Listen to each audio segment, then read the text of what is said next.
अस्सलाम वालेकुम viewers, welcome to exploring पाना। तो आज का हमारा डिस्कशन का टॉपिक है क्लास कॉन्ड्रिक थाइज। ठीक है, तो जो क्लास कॉन्ड्रिक थाइज है बेसिकली ये फिशेस की क्लास है। तो अगर हम बात करें ना इनके मेंबर्स की, members of the class Chondrichthyes include sharks, ठीक है, skates, rays and rat fishes. ठीक है, तो इनके मेंबर्स में ये सारे आते हैं। तो अगर हम बात करें ना मोस्टली इनके जो करैक्टर्स हैं वो कौन कौन से हैं यहाँ पे, तो मोस्टली जो कॉन्ड्रिक थाइज होते हैं वो कार्निवोरस होते हैं या फिर स्कैवेंजर्स होते हैं। ठीक है ना, मोस्टली दीज आर कार्निवोरस आपके पास होंगे या फिर ये होंगे स्कैवेंजर्स। ठीक है, तो कार्निवोरस में पता है वो होते हैं जो हमारे पास फीड करते हैं किसी दूसरे ऑर्गेनिज्म के ऊपर अटैक करके उसको खाते हैं, मतलब गोश्त खोर होते हैं। तो जो स्कैवेंजर्स होते हैं ये डेड मैटर पे फीड करते हैं, और कुछ जो होंगे वो मैरीन होंगे।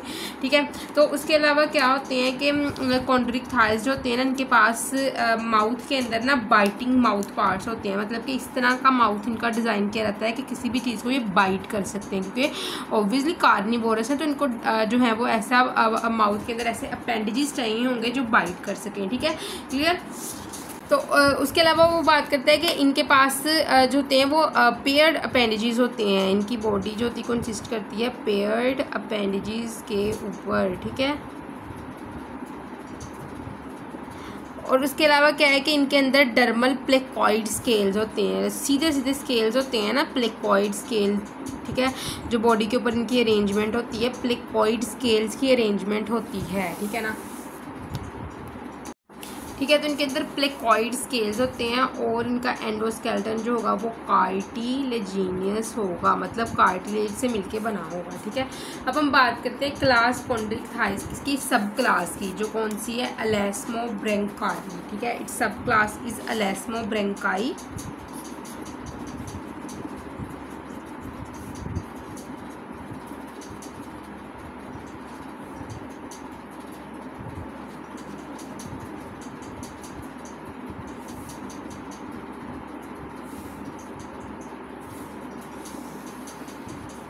ठीक है, तो अगर हम एलास्मोब्रैंकाई की बात करें ना तो ये इनका जो एलास्मोब्रैंकाई होते हैं ये क्या कहते हैं, ये पार्शियली ओसिफाइड होता है इनका एंडोस्केलेटन। ठीक है, तो एक तो हमें पता है ये कौन से एंडोस्केलेटन से मिलके बने होते हैं, कार्टिलेजिनियस एंडोस्केलेटन से मिलके बना होता है, और इनका कार्टिलेज वाला भी एंडोस्केलेटन पार्शियली ओसिफाइड होता है। इसका मतलब क्या है कि बॉडी के पास क्या होते हैं, ओसिफिकेशन होती है।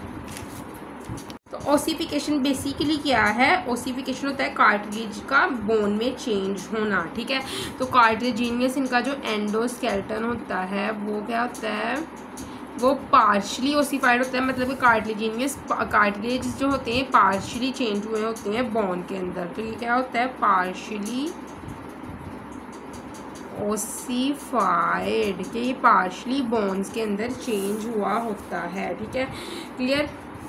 और इसका मतलब क्या है, पार्शली बोन्स के अंदर चेंज होता है कि इनकी बॉडी को जहाँ पे बेंड होना होता है ये इनका पार्ट जो होता है वो बेंडिंग करवाता है, अदरवाइज बाकी सारा हार्ड है। पार्शली क्यों है, सारा क्यों नहीं बोन के अंदर इसका कार्टिलेज चेंज हुआ, ताकि इसको इस तरह रखा जाए कि जो है सारा ये पार्ट हार्ड है, ये पार्ट हार्ड है। ठीक है, ये दोनों बोन्स के अंदर चेंज हो गए। पार्शली इसलिए कह रहे हैं क्योंकि थोड़ा सा पार्ट क्या होगा, वो कार्टिलेज रहेगा for the purpose of bending, के इनको कहीं पे बेंड करना होगा तो ये कार्टिलेजेस वाला पार्ट जो होगा इनको बेंडिंग प्रोवाइड करेगा, बाकी बोनी पार्ट इनको प्रोटेक्शन प्रोवाइड करेगा। ठीक है, उसके अलावा दूसरी हम बात करते हैं इनके अंदर प्लेकॉइड स्केल्स की। अच्छा, अगर हम प्लेकॉइड स्केल्स की बात करें ना तो ये क्या होते हैं, ये स्केल्स इनके अंदर प्लेकॉइड स्केल या तो प्रेजेंट होंगे या फिर नहीं, या फिर कोई भी स्केल नहीं प्रेजेंट होगा। ठीक है ना, तो इनके अंदर किसी भी किस्म के स्केल एब्सेंट होते हैं एक्सेप्ट प्लेकॉइड स्केल। अगर स्केल प्रेजेंट होंगे तो जस्ट प्लेकॉइड ही होंगे। ठीक है, तो अब हम इनकी अगर एग्जाम्पल की बात करें तो इनकी बेस्ट एग्जाम्पल है हमारे पास शार्क्स, रेस एंड स्केट्स। ठीक है, तो आपने शार्क, रेस और स्केट्स को बेस्ट एग्जांपल के तौर पर यूज़ करना है इन केस ऑफ सब क्लास एलास्मोब्रैंकाई या फिर क्लास कॉन्ड्रिक थाइज। ठीक है, क्लियर। तो अब हम बात करेंगे ना शार्क की, रे की, स्केट की, तो ये हम नेक्स्ट वीडियो में इसकी बात करेंगे। तो अभी के लिए जो है हमने क्लास और सब क्लास को यहाँ पर डिस्क्राइब कर दिया। ठीक है, तो